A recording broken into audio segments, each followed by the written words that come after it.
Okay, Charlie has asked me to give you an idea of what Stockton was like just before the Civil War. And I've used the 1860 census to get a lot of information about the town. We were a part of Prospect until 1857. So the 1860 census is the first where Stockton appears all on its own. The break between Stockton and Prospect was mainly due to politics. South Prospect, or Stockton, was moving towards the Republican Party that was new at that time. And there was a strong leaning towards both anti-slavery and temperance. The 1860 census tells us that the population at that time was 1,595 people.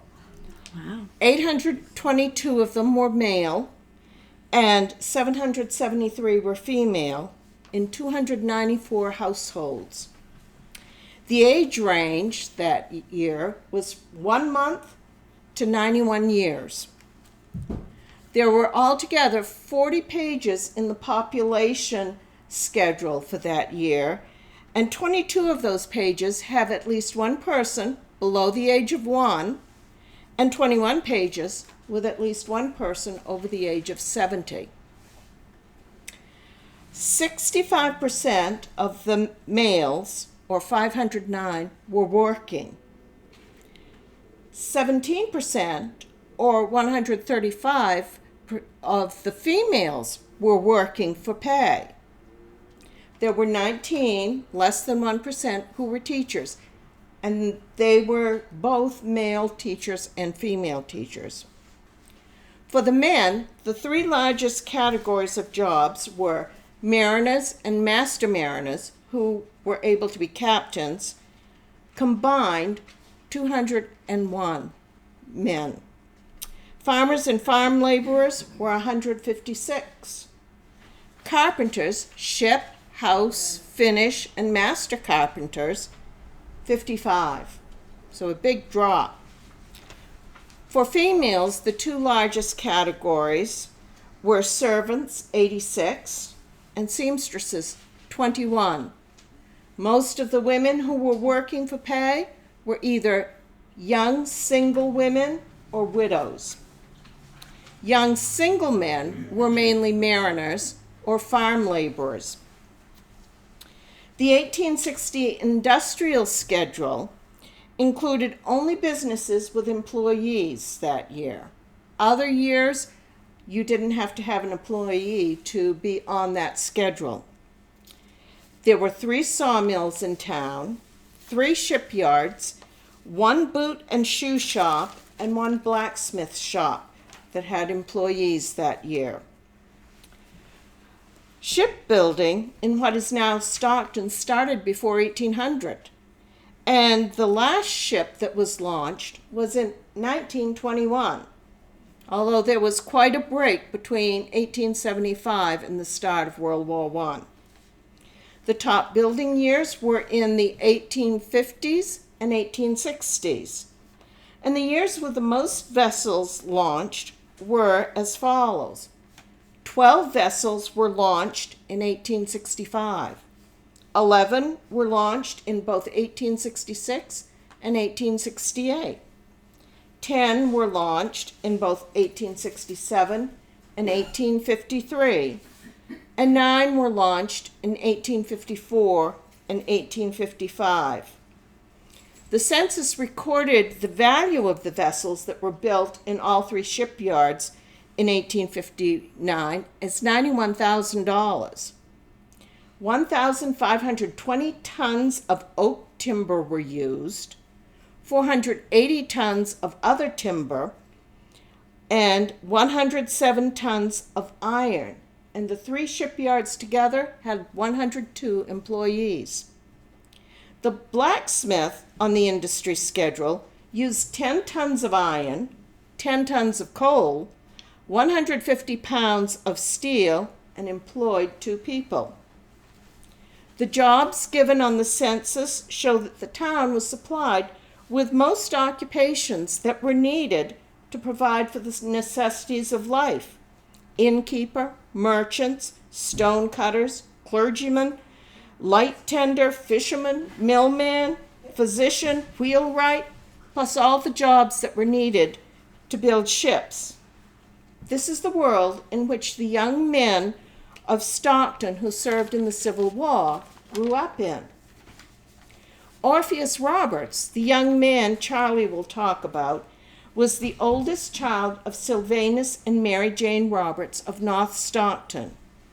Two of his brothers also served in the Civil War. Only one of them survived. Sylvanus Irish Roberts, who usually signed his name just S.I. Roberts, was born in Brooks, Maine. His parents and two older brothers moved to Ohio, but Sylvanus was left with relatives in Maine. In his teens, he went to Ohio to join his family, but soon returned to Maine. A prospect girl, Mary Jane Thompson, soon caught his eye. At that time, Searsport and Stockton were still part of Prospect.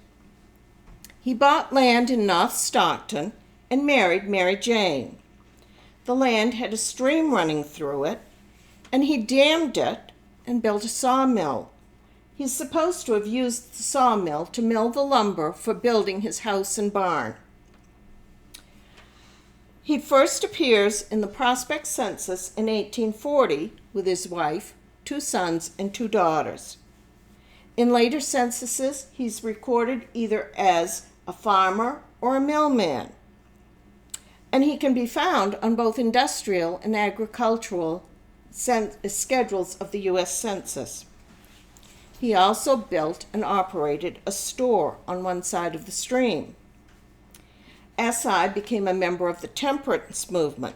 He served as county sheriff in 1855 and served several times as a select man.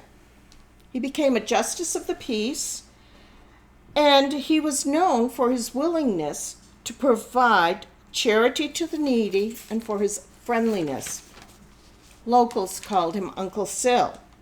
When a schoolhouse was built near his store, it was called the Roberts School in honor of Uncle Sil. After the death of his first wife, he remarried a widow who was also a cousin, and he had 4 children by each wife. Through the years, he bought and sold many pieces of land in several different towns, and he eventually had 2 sawmills on the stream. In 1850, S.I. had real estate valued at $1,425. In 1860, his real estate was valued at $4,000, and personal estate at $5,697. In 1870, his real estate was valued at $3,000 and his personal estate at $6,000. 2 of his sons also had real estate at that time, valued at $1,300. Orpheus was brought up in a household that valued temperance, service to town, and hard work. The latter is demonstrated by his father's mills, farm, and store all operating at the same time. The 1860 U.S. Census shows how well his farm was doing. There were 100 acres of improved land. He had 1 horse, 4 milk cows, 4 oxen, 5 other cattle, 10 sheep, and 1 swine. He harvested 10 bushels of Indian corn, 30 bushels of oats, 14 bushels of barley, 9 bushels of peas or beans, 40 bushels of potatoes. 400 pounds of butter were made during the year.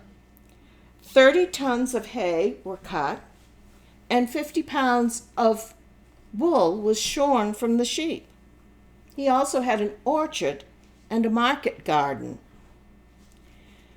So he was really one of the very wealthy and prominent men in town at that time. The Grays of North Stockton were neighbors of the Roberts family, and they also sent several sons to fight in the Civil War, with only one of those sons returning. The Roberts district lost a large percentage of their young men during the Civil War. Orpheus was just one of them. And Charlie is going to tell you about Orpheus.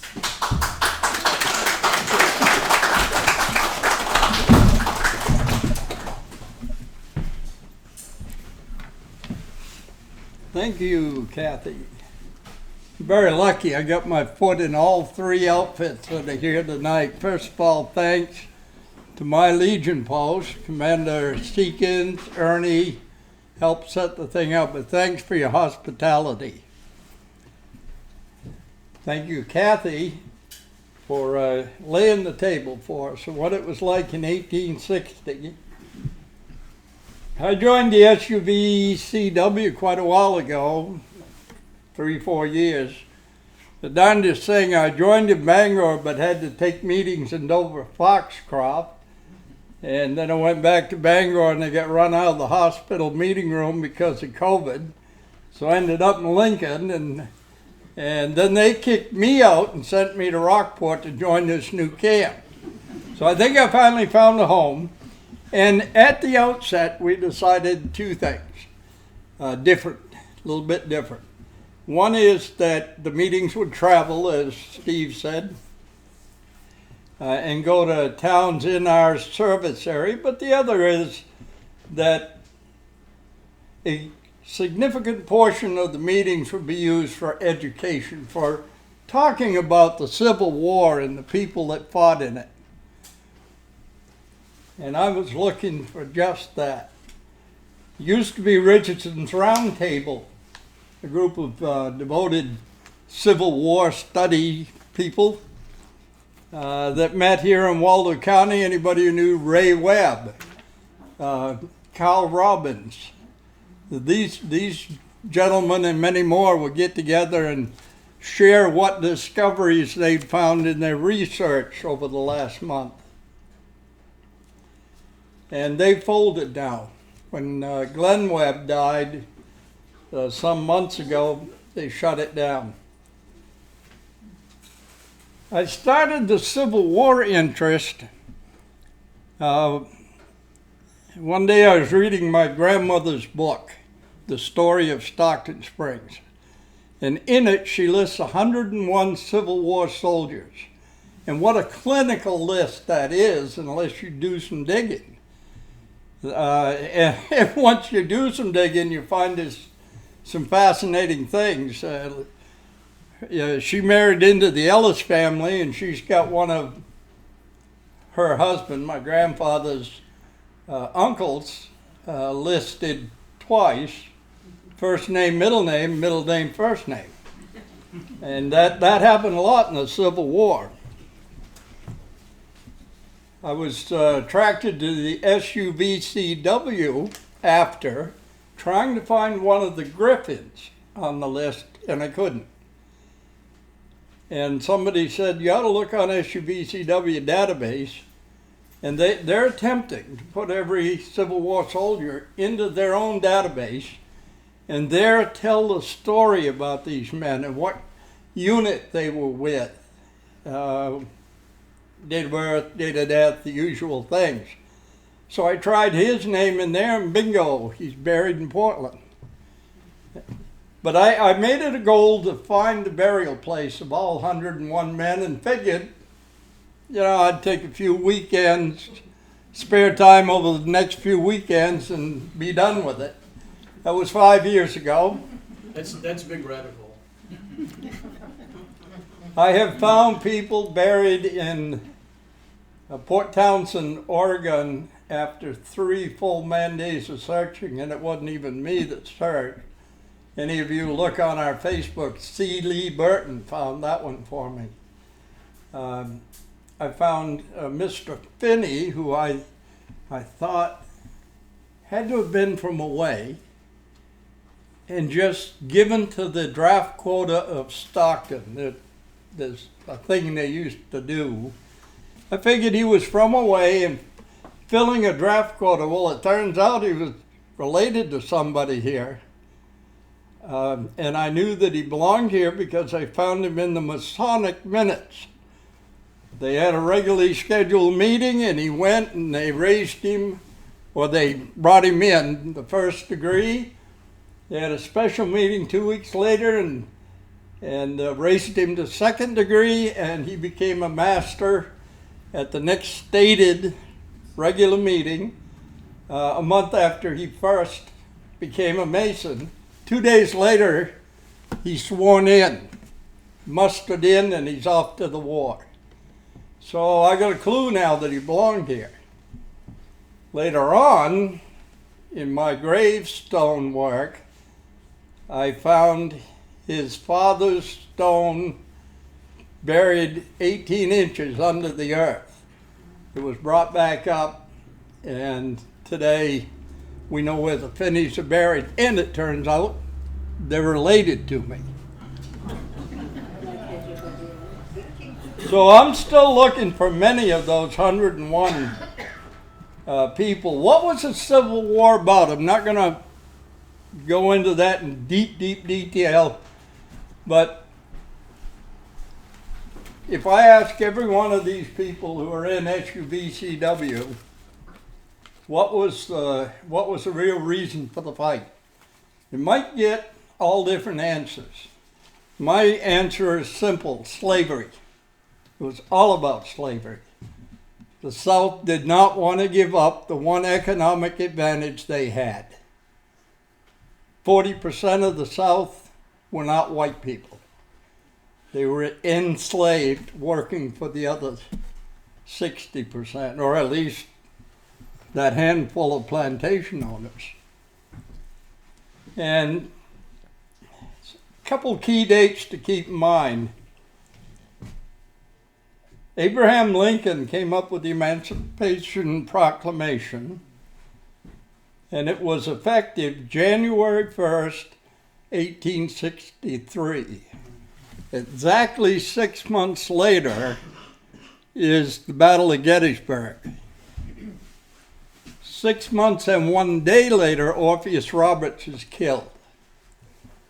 And I didn't realize myself that the Emancipation Proclamation didn't make free and citizens anybody who was black. What it said was all enslaved people in the states currently in rebellion against the Union shall be thenceforward and forever free. So if you were a slave in Maryland, tough luck, because they were not in rebellion against the Union. If you were a slave in Maine, and I guess there were a few, tough luck. Nonetheless, the fight was about slavery. So the end of May, let's do the 4th Maine real quick. Orpheus Roberts joined the 4th Maine Infantry Regiment. The regiment's 1,200, 1,500 people. Am I right? And he was in Company I. He joined, to me, fascinating, he joined from North Stockton, this Company I that was being formed in Rockland, and indeed it was called the Rockland Regiment. It was famous, made famous later. It was put together in part by Hiram Berry. Hiram Berry worked his way through the ranks and was made, help me out here, Brigadier General, and was the highest ranking soldier killed in the Civil War, and he's buried in Rockland. Beautiful statue made in his likeness on a tall pedestal. the Italian carver who did that work, when they brought that statue into Rockland by barge and transported it to the cemetery and lifted it by whatever crane they were using, turned its back all the time that was going on because he couldn't stand to see it if it was dropped. So Orpheus is not the only one that joined the 4th Maine.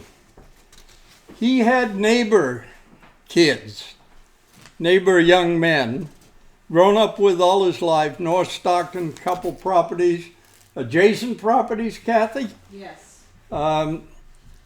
We had Orpheus Roberts and his brother Edwin joined the 4th Maine. And then eventually Major Robert Gray, his brother Clarendon Gray, his brother Sewell Gray, and later, in a different outfit, a brother Augustus Gray. The Gray family sent 4 boys to war, 3 in one day, with Orpheus. Only one of them came home. They're all buried in unmarked graves. Orpheus is buried in an unmarked grave.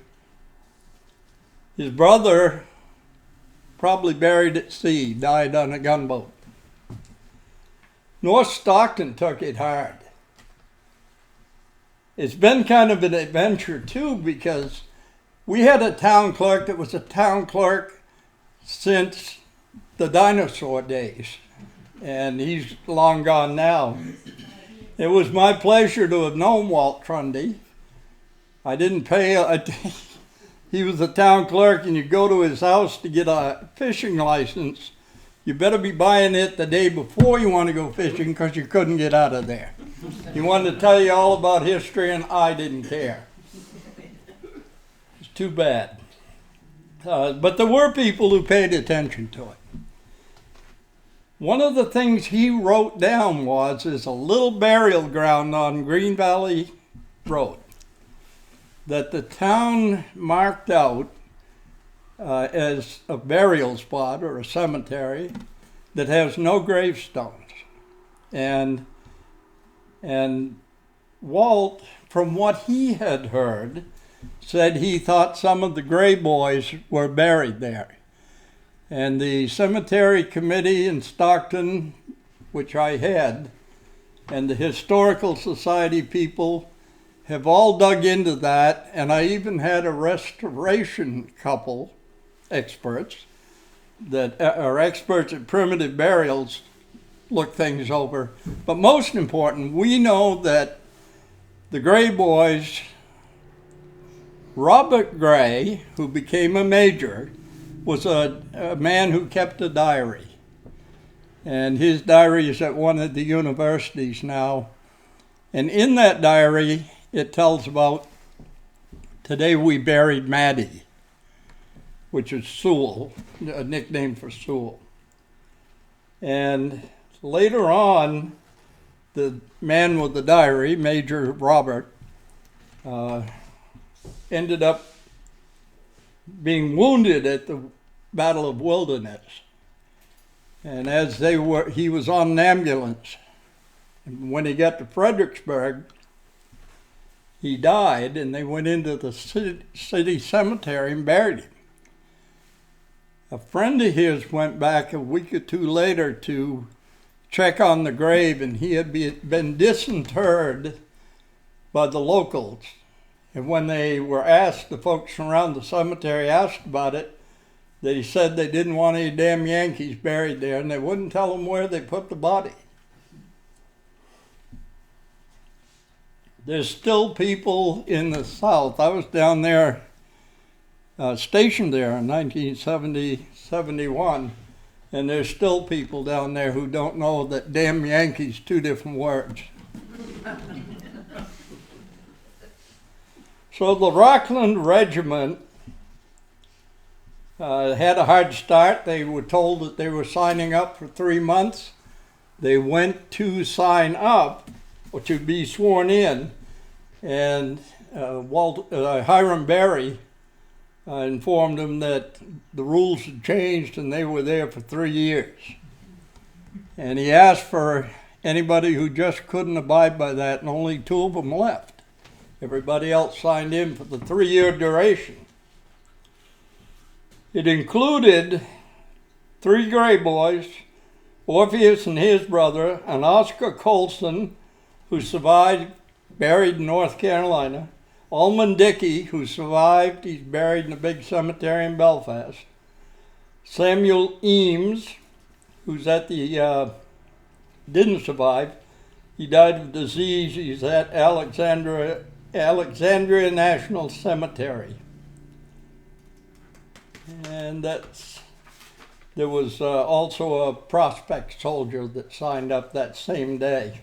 So we had 9 from Stockton, 1 from Prospect, the 2 towns almost inseparable. But let's talk about what happened to old Orpheus.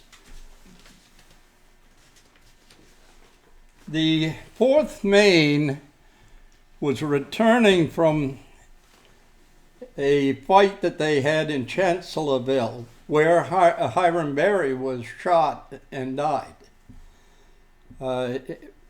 It was several weeks between Chancellorsville and Gettysburg, but they were traveling on foot. And there was no particular battle or destination at the time, except they knew they were kind of following the Rebs. A couple days before Gettysburg broke out, they were able to get a day's rest from a long march. And on July 1st, they were 10 miles from Gettysburg. Again, up until that moment, nothing had happened. But fighting broke out on July 1st, 1863. The 4th Maine was 10 miles away. They were told to grab their gear, and they made a quick march to Gettysburg in order to join the fight. Well, everything died down that day. It wasn't until the 2nd that all hell broke loose. This regiment rather, was sent to the foot of the famous Little Round Top. The Round Top that Joshua Chamberlain was holding on the extreme left of the army, and later he did a bayonet charge down the hill because they were out of ammo. Well, the 4th Maine was at the foot of this area at what's called the Devil's Den. And it's also in the area of what got to be called the slaughter pen. And what was happening to them, the fight is going on near the Devil's Den. There's artillery that they don't want the Confederates to get. Their job is to keep the Confederates from getting that artillery. But in the process, they're going to have to clean out this enormous rock formation that has all these Confederates in it that are threatening the artillery, the movement of troops. They're impeding Joshua Chamberlain from his day with destiny, which is credited with turning the Civil War. Orpheus Roberts is he had been enlisted, but they found value in his thinking and abilities, and they had done a field promotion to 2nd lieutenant. And they sent he and his men, and I believe even his brother, I'm sorry, not his brother, the Gray boys that I mentioned earlier, they sent one of them in to the Devil's Den, clean out that nest of people. Now, getting there and being there to fight, they're up against 2 Alabama units, the 44th and 48th Alabama. In the process of everything that they were doing, add to that the 1st Texas Regiment, 15th, 17th, and 20th Georgia. In other words, their opponents kept rolling in, and the 4th Maine at this point is getting to be decimated. In the process of trying to hold the Den, which they eventually lost, but it went back and forth several times, Orpheus was killed outright. So many times I've done research, and I know you have, Howard has, where somebody is wounded and dies 36 days later of their wound. He was killed outright. I don't know what the wound was. I don't know if it was cannon or rifle, but it was quick. Now, what has happened? Find a Grave is a place we often go to find out where somebody's buried, and he has no gravestone, so he wasn't on Find a Grave. C. Lee Burton, our friend in North Carolina, who's a descendant of the local family, Staples family, has done all kinds of research. When he ran across Orpheus,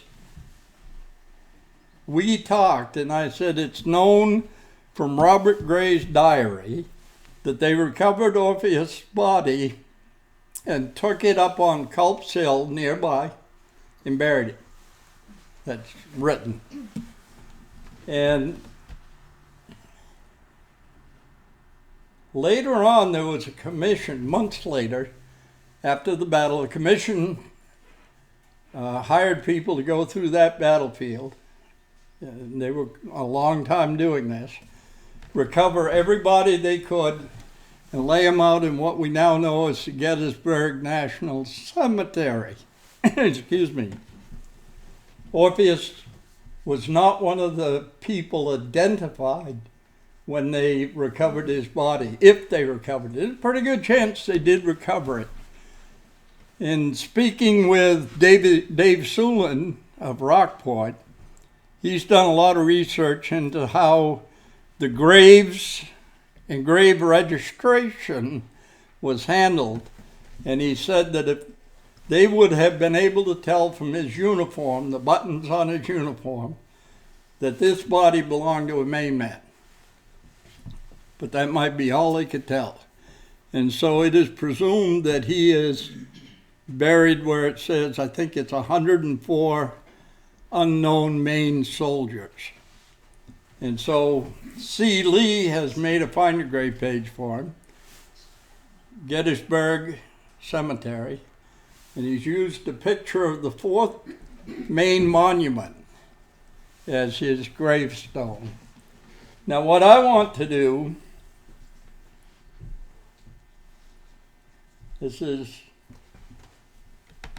there were 6 boys from North Stockton who went into the fight, and only one of them came home. 9 men went into the 4th Maine. Not one of them was buried in Stockton. I mean, some came home, went off to North Carolina, or they're buried in Belfast, whatever. And I want to make a standard military 2x1 gray granite marker like all us veterans get when we go, and document the name, the dates, and where he died and how, and put that on the family grave site in North Stockton. His father's buried, farther than several others are buried back there. So,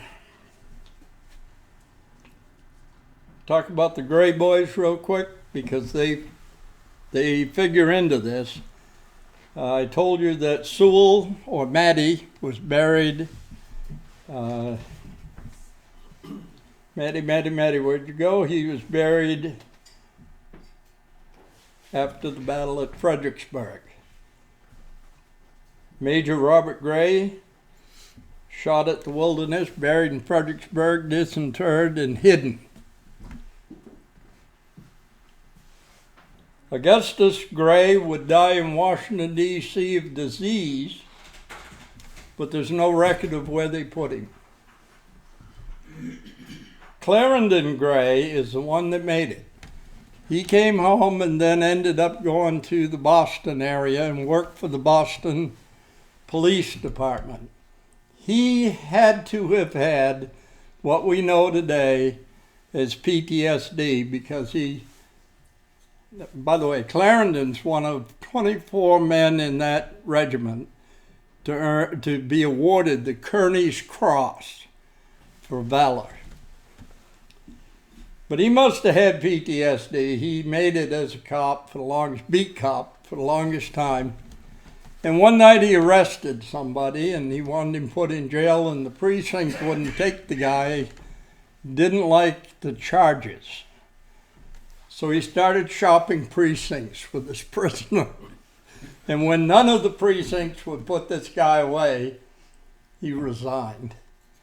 And his great-great-granddaughter, who has the Kearny Cross, said that the information the family has is he had to have had PTSD and couldn't take that anymore.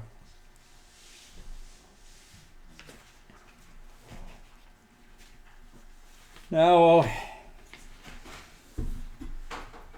I brought with me 4 books. Over in the front of this cemetery, in the very corner, is an upright gray monument.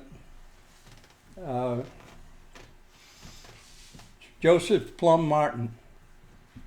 He's a Revolutionary War soldier and wrote Private Yankee Doodle.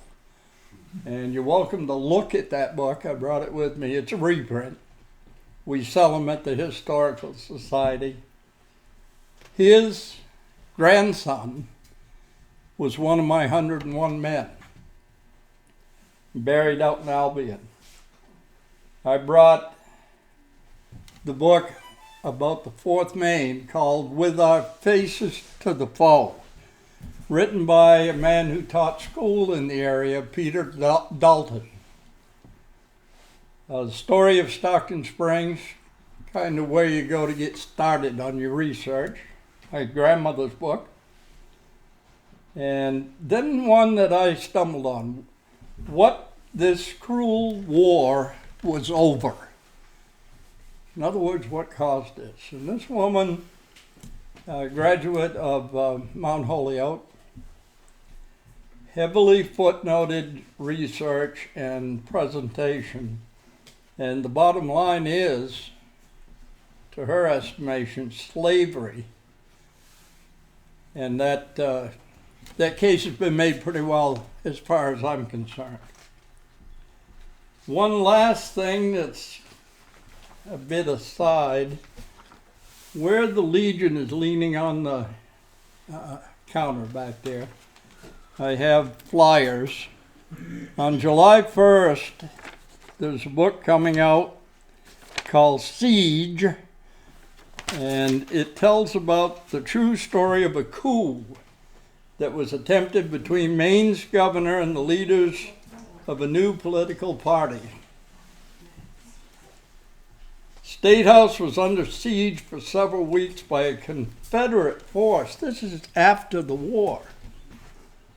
I think there was also artillery stolen from an armory. The occupation culminated in a showdown between armed rebels and Civil War hero General Joshua Chamberlain. And I'm promised it's a great read. My brother wrote it. So grandmother here, brother there. He has a few copies, but he, by contract, can't release them until July 1st. They'll be on sale at our event at Fort Knox on July 16th. He'll be there signing his little heart out. And I don't get anything for this. I asked him to come tonight just to say something about his book. He was busier than I am. And let me just review real quick. I think that's about it. Again, there are 101 men. We got some really fascinating stories. Instead of concentrating just on Orpheus, we're not going to do all 101 men in July, but we've got the grandfather of Auntie M from The Wizard of Oz, buried on the Cape. All Civil War soldiers. A Richardson that came home okay and became first mate of the Mary Celeste, the most famous ghost ship in history. They never found the crew after the ship was abandoned. We have a man who didn't serve, but bought a substitute, a Captain Pano, who saved the lives of countless Germans. Not countless, somebody counted them. But he went to sea off New York and found a Confederate ship had captured this ship that principally had German people on board. And they were about to set fire to that ship without letting the people off. Pano surrendered his own ship, then wrote a bond promising to pay if they would let him take the Germans onto his ship. By the time he got back to New York, the sides of that ship were low in the water from all the weight. But by God, he saved all their lives. We've got fascinating people that have come out of this war in this town. None of them as famous as Hiram Berry, but in their own way, perhaps they are. So we're going to hit the highlights. Instead of an hour of just having something to eat, I've got a great acoustical guitarist who's going to entertain us for an hour, 6 to 7. And then the presentation should be an hour and a half at most. Any questions at this point? Particularly about Orpheus? Yes.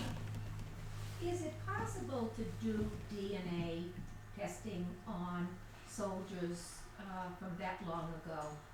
I believe it is. One of the things that my printer blurred when it printed out was how many people were involved now.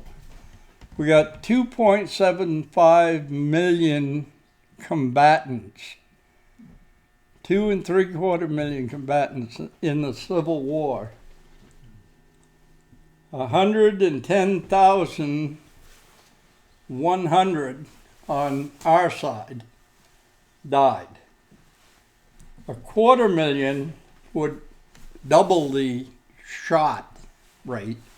250,000 were dead by disease. I've always heard that it was twice as many by malaria and all the other ailments. And there's hundreds of thousands that were wounded but made it. So with 110,100 dead and an awful big number of those not identified, I'm not sure anybody bothered. And it isn't the bother, it's just how much time can you devote to it. They are doing exactly that every time they find remains in North Vietnam or South Vietnam, that kind of thing. And I understand they're having a very high success rate. That's what, with the American Legion tradition, we have a POW missing in action flag and seat to remember that we still have, how many, Horace, do you know? 1,600 still missing, I think, and unaccounted for from Vietnam.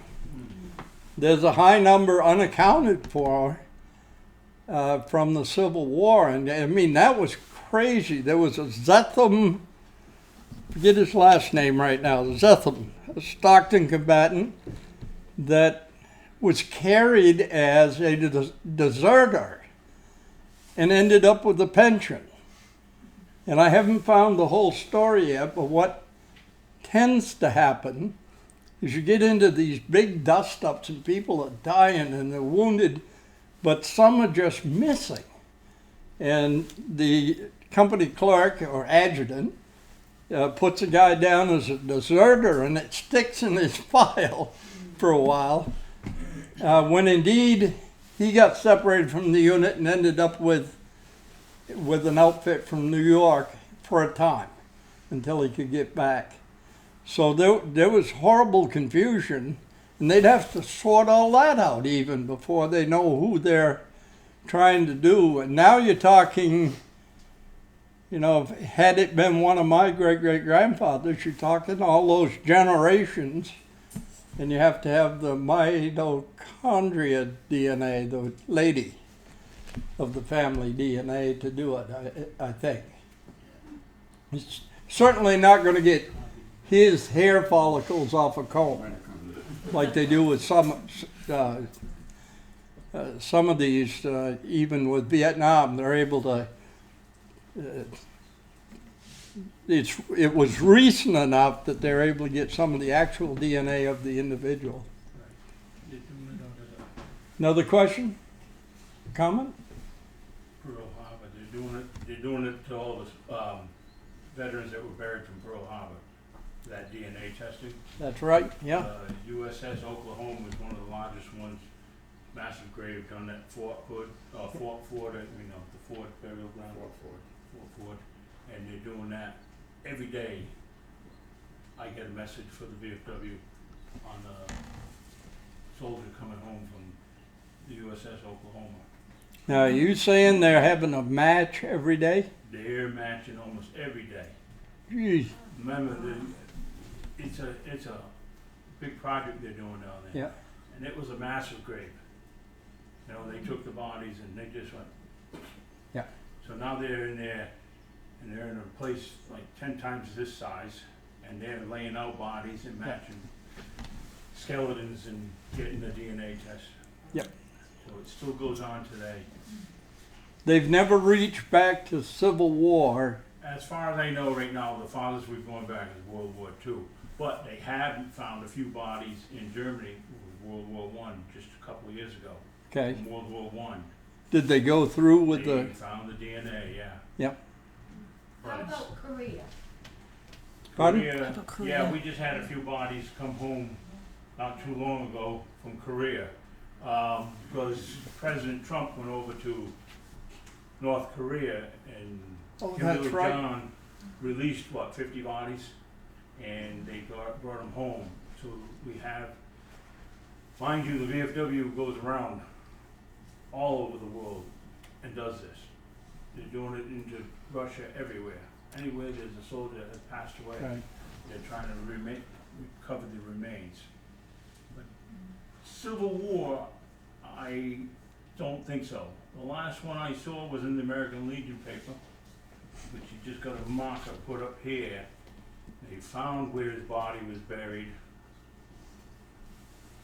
The body was removed because the Confederates lost it because they did mass burials around their camp, and they poisoned their water. And then they moved them to another location. They're not 100% sure where. Are you hearing him? They can't determine the bodies because they're massive graves. They do know the location of where the massive grave is, but. One of the things that we're doing, even locally, and I bet every one of these grave registration people, Steve, myself, Howard, who else? Did I hear a fourth? I think it's all, the three of us are all, Mostly. there are in Maine, right here in one room. And what we do, about 3 weeks ago, I was at Paul's Cemetery in Waldo with Helu. And we noticed one of those flag holders, with the 5 stars. And so I have Find a Grave on my phone on an app. And okay, A. Patterson, he wasn't listed in Find a Grave. which means they couldn't find him in Ancestry where he was buried in Ancestry, because Ancestry and even Family Search rely on Find a Grave. So photographed everything on that lot and went home, and it took me a couple days, but I researched who he was and what his military history was. And the fact the 1860 census, he appeared at Thomaston State Prison. But boy, did he redeem himself. He was in 4 different outfits, including the 1st Maine Heavy Artillery, the most brutalized unit in the Civil War. Howard here, we're going to have him back someday, has a presentation on the 1st Maine Heavy.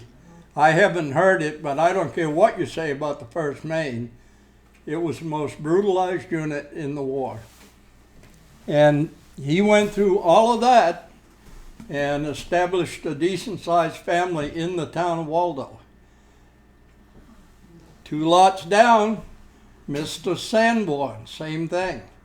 So we're finding the actual identified burial place of people and getting that done. And we're doing it at an amateur level. It drew me to SUVCW. If anybody here has the least bit interest, whether it's as an SUVCW member or an auxiliary, see Steve. He's the man. And he'll sign you right up. And I'm shamelessly plug the recruiting. We'll be doing it again on the 16th in Fort Knox. Any other questions? Yes, sir. He's one of our members, by the way.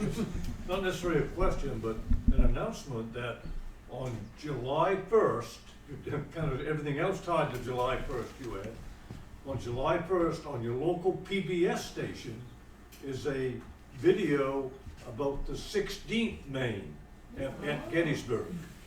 That's on your, whatever TV station you get up here locally.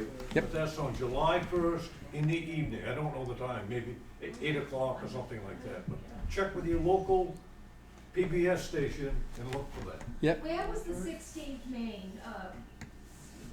What town does it come out of? I don't know, if you go online and look PBS, you can chase that down. Very easily. Yeah, I'm thinking it's from down east, but maybe not. Yep. You want to know where the regiment was from? Yes. If you go quickly to Wikipedia, and I don't say that's a good place to go, but if you go to Wikipedia and plug in the 15th Maine Regiment, they'll give you a list of the battles they were in. Better. So it's the 16th or the 15th? The 16th. 16th. Yeah, and be prepared to cry again. Yeah, and I had ancestors in the 16th Maine from Liberty. Liberty. Yeah. Huh. And there's quite a few surrounding towns. It's organized in Yeah. Augusta. Augusta. Most of it's in this area. Augusta. When they got to the 20th Maine, most the region regiments were gone. They were recruiting from all over the state. So from the 20th Maine to the 32nd, those people are from all over the state. It was the 18th Maine that became the 1st Heavy. Right. And they garrisoned Washington with these enormous guns. And General Kick-em-in-the-butt Grant came along and said, get out and fight. Well, Father Abraham needed more troops. And instead of taking the new ones that just enlisted, they wanted to take the ones that were guarding Washington. The 1st Maine Heavy Artillery, the 1st Mass Heavy Artillery, and I think it was the 2nd New York Heavy Artillery.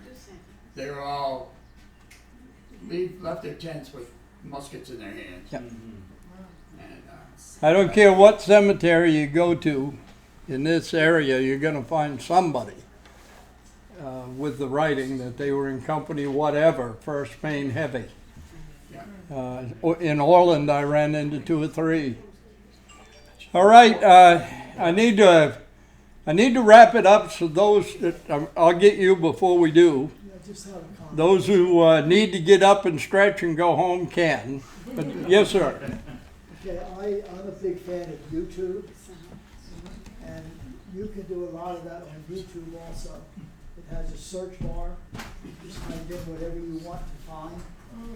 And I'm willing to bet that PBS will be on YouTube. And then you have a choice of when you want to watch it. Yep. The PBS has its own website where you can do the same thing, so go at it either way.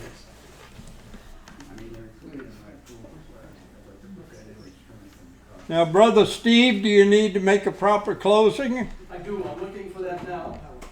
Oh, looking for the ceremonial words.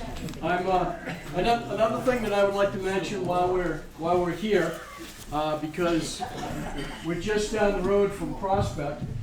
How many people are aware that the 1st September in the year in the state of Maine, the 1st September is a holiday?